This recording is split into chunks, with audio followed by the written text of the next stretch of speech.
All right, welcome back to Northern Tesla. I guess we kind of have to talk about the safety score again. Now, yeah. So last week I did a video on safety, how to get a good safety score. That included tips on how to drive safely. Now, as I discovered over the last 3 weeks, I'm sure most of you have, is that as much as you are a safe driver, it really doesn't matter because you probably will get dinged with something eventually. Whether it be hard braking, aggressive turning, a bogus false warning collision, it will happen. So this video, I'm going to show you how to fix your errors and how to improve your score. Before I get into it though, please take a second and subscribe. All right, so like I said, it's been a long 3 weeks. We're still waiting for FSD beta in Canada. And if you're one of those, be patient. If you're in the States still waiting, this video could help you. And also those on Tesla insurance who require a good safety score for cheaper insurance. This video can also help. So the overall score is based on daily averages. So if you do get a problem, you want to check your score pretty much after every drive, because sometimes you're not even going to know that you had an issue. Like, especially with the braking or aggressive turning, you're just going to know. So you want to check your score all the time so that in case you do have a problem, you have time to fix it before the end of the day. So next, in the last video, I said that autopilot was your friend. Well, it turns out it's also not your friend. Because what happens for a situation like me, I drive for an hour a day, and maybe for a minute, I'm not on autopilot, I'm driving manually. Well, if something happens in that minute, let's say you're following too close for 30 seconds. Well, even though you're driving for an hour, that 30 seconds is worth half of your score. So you will get dinged for follow too close for 50%, which will of course be bad on your score. So it's one thing to remember. You can also use that to your advantage so that you know you have to drive on manual to be able to fix any of the situations. So let's go over all of the metrics to see how we can fix them. All right, usually I do have some nice B-roll footage of driving and stuff like that, but I'm not going to be demonstrating these tips. I don't want to take a chance and get a forward collision warning. So not today. So you're just going to have to deal with me talking. All right, one of the biggest things that will ding your score are forward collision warnings.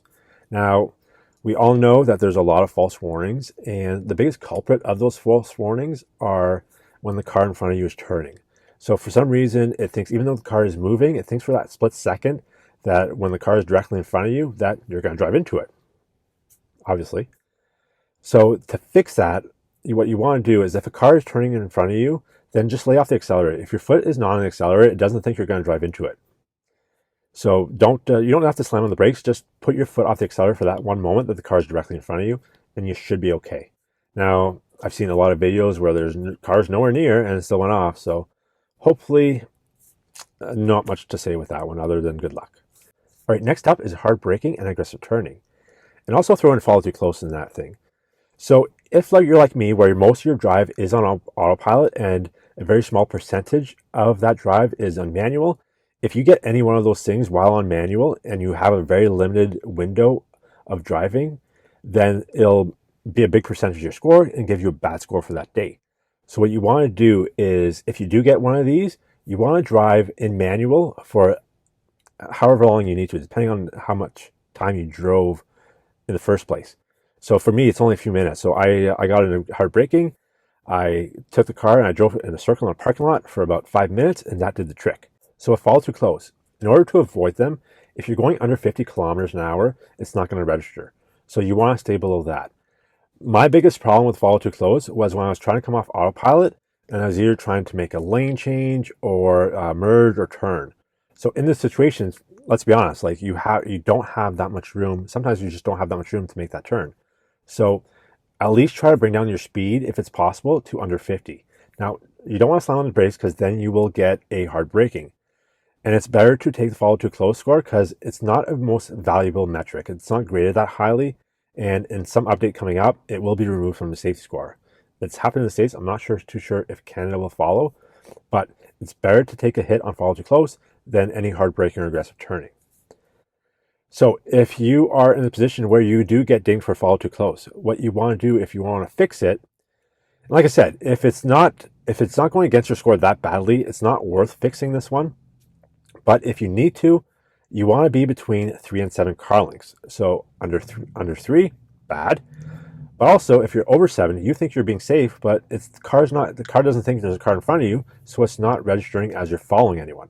So, like I said, it's a stupid system, but that's how you want to do it. You want to be between 3 and 7 car lengths. And then obviously you have to be going over 50 kilometers and able to activate that following metric. So if you do need to fix it, that's what you do. If you do get a forced disengagement, well, that is the most valuable metric. So do not get one of those. Put your hands on the wheel at all times. And I don't know, I haven't got one yet. If you do, good luck. All right, thanks for watching. I hope these tips helped. Like I said, these are good for FSD beta. Hopefully Canada gets it soon. And also those who are still waiting for FSD in the States, and also those for Tesla insurance that rely on the safety score for a cheaper premium. All right, thanks again for watching. Be sure to like this video if you did like it, and subscribe so you don't miss another video. I'm sure we'll have another safety score video. Hopefully not, but I'm sure there will be, because who knows when FSD will come. Anyways, thanks again for watching, and we'll see you next week. All right, one thing that will really hamper your score are forward collision. All right, one thing that will really, all right, the biggest thing that will hamper. So remember, so in the last video I said that autopilot was so the percent of unfollow safely, or is based on your daily, so your overall score. It's based on a percentage of driving while off distance driven while off autopilot. So if you get one of these scores, or these dings, to avoid them, if you are under, sure what the miles works out to, but it will not count. It won't go against you. So a false, well, you're screwed. You should have been on the always. All right, so for hard braking and aggressive turning, it's very, I can't tell you how to. All right, for hard braking and aggressive turning. Anyways, I hope you liked it. I hope you can fix your score as much as possible, as good as possible.